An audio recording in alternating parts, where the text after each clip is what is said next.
ഒരു കാലത്ത് സോഷ്യൽ മീഡിയയിൽ കത്തി നിന്നിരുന്നൊരു മുഖ്യമന്ത്രിയുണ്ട്, നെക്സ്റ്റ് മുഖ്യമന്ത്രി ശൈലജ ടീച്ചർ. എനിക്കങ്ങനെ ഒരിക്കലും തോന്നിയിട്ടില്ല. കാരണം ഞാൻ പറയട്ടെ, മാഗ്നാനിമിറ്റി നെവർ. എന്താണെന്ന് വെച്ചാൽ ഈ സോഷ്യൽ മീഡിയ എന്ന് പറയുന്നത് ഗുണത്തിനും ദോഷത്തിനും എല്ലാം മതി. ഇപ്പോൾ ഓക്കി പ്രളയം അതെല്ലാം വന്നപ്പോഴും കേരളം വീണു പോകാതെ ഇതിൽ ഞങ്ങൾ ജനങ്ങളെ വിശ്വാസത്തിലെടുത്തുകൊണ്ട് മുന്നോട്ട് പോകാൻ കഴിയുമെന്നുള്ള പിണറായിയുടെ ഒരു ഉറച്ച വിശ്വാസമുണ്ട്. അപ്പൊ ഞങ്ങള് ഞാൻ പറയട്ടെ അപ്പോ പലപ്പോഴും ഈ ഇതിനെ എതിർക്കാൻ ഒരു ദ്വന്ദ്വം ക്രിയേറ്റ് ചെയ്യുക എന്നുള്ളത് കണ്ടുവരാറുണ്ട്. അങ്ങനെ ആയിരിക്കാൻ ചിലപ്പോൾ. അങ്ങനെയാണെങ്കിൽ ഞങ്ങളൊരു പകരം ഒരാളെ കാണുന്നു എന്നുള്ള മട്ടിൽ കുറച്ച് പേരൊക്കെ, അതൊരു വളരെ വ്യാപകമായിട്ടൊന്നും വന്നിട്ടില്ല എന്നുള്ളതാണ്. Let me ask you one more last question. ഒരു സിനിമ ഇറങ്ങി, വൈറസ്.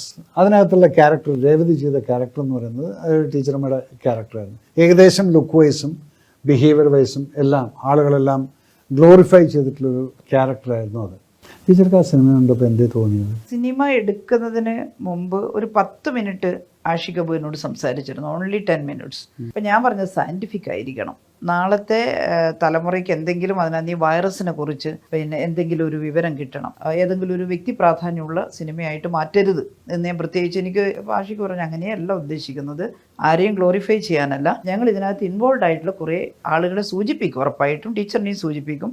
ടീച്ചറിൻ്റെ കൂടെയുള്ള ഉദ്യോഗസ്ഥന്മാർ അവരെക്കുറിച്ചൊന്ന് പറയാമോ എന്ന് പറഞ്ഞു. പക്ഷേ സിനിമ ഈ സിനിമ പിന്നെ അത് ഒരിക്കലും ജീവിത യാഥാർത്ഥ്യമായിട്ട് പൂർണ്ണമായും പൊരുത്തപ്പെട്ടു എന്ന് വരില്ല. പക്ഷെ നന്നായിട്ട് അതിനകത്ത് ഈ വൈറസിന്റെ കാഠിന്യമൊക്കെ എടുത്തിട്ടുണ്ട്. എന്നിട്ടും ചെങ്ങരോത്തെ ഗ്രാമക്കാർ പറയും ഞങ്ങൾ അനുഭവിച്ചതിന്റെ കാൽഭാഗ സിനിമയിൽ വന്നിട്ടില്ലെന്ന് അവർ പറയുന്നുണ്ട്. ഇത്രയും അതിന്റെ വിഷമമൊക്കെ ഒരു ഓട്ടോറിക്ഷയിൽ ചുമയുള്ള ഒരാൾ കയറാൻ നോക്കുമ്പം ഓട്ടോറിക്ഷക്കാരൻ പേടിച്ച് ഓടിപ്പോയതൊക്കെ അതിനകത്തുണ്ട്. അതിനേക്കാൾ ഭീകരമായിരുന്നു അവസ്ഥ അവിടെ. അതുകൊണ്ട് തന്നെ ചെങ്ങരോത്ത് ഗ്രാമക്കാർ പറയുന്നത് ഞങ്ങളിവിടെ അനുഭവിച്ചതിൻ്റെ, അല്ല കോഴിക്കോടുകാർ പറയുന്നത് ഞങ്ങൾ അനുഭവിച്ചതിൻ്റെ കാൽഭാഗ സിനിമയിൽ വന്നിട്ടില്ലെന്ന്. അത്രേ വരുത്താൻ പറ്റുള്ളൂ, അത് സിനിമയാണല്ലോ. മറ്റൊന്ന് ക്യാരക്ടേഴ്സ്.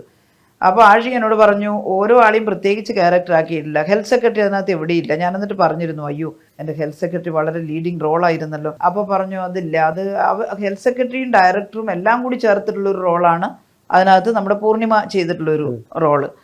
അതാണ് സിനിമ. അതിനകത്ത് കഥയിൽ ചോദ്യമില്ല. ഇത് വേറെ വേറെ രാജീവ് സദാനന്ദൻ ഇവിടെ, സരിത എവിടെ, നവീൻ എവിടെയെന്നൊന്നും ചോദിക്കുന്നതിൽ അർത്ഥമില്ല, ശരിയുമല്ല. പിന്നെ അതിനകത്തുള്ളത് രേവതിയെ എൻ്റെ സ്റ്റൈലിലാക്കിയിട്ട് മാറ്റി എന്നുള്ളതാണ്. അത് രേവതിയുടെ ആ പടം പിന്നെ കണ്ടപ്പോൾ എൻ്റെ മോൻ ഗൾഫിൽ നിന്ന് വിളിച്ചിട്ട് പറഞ്ഞു അമ്മയെ രേവതി അമ്മയെ പോലെ തന്നെ ഇരിക്കുന്നു. അമ്മയുടെ ആ പഴയ ഒരു വൃത്തികെട്ട സാരി ഉണ്ടായിരുന്നു, ഒരു കോട്ടൺ സാരി.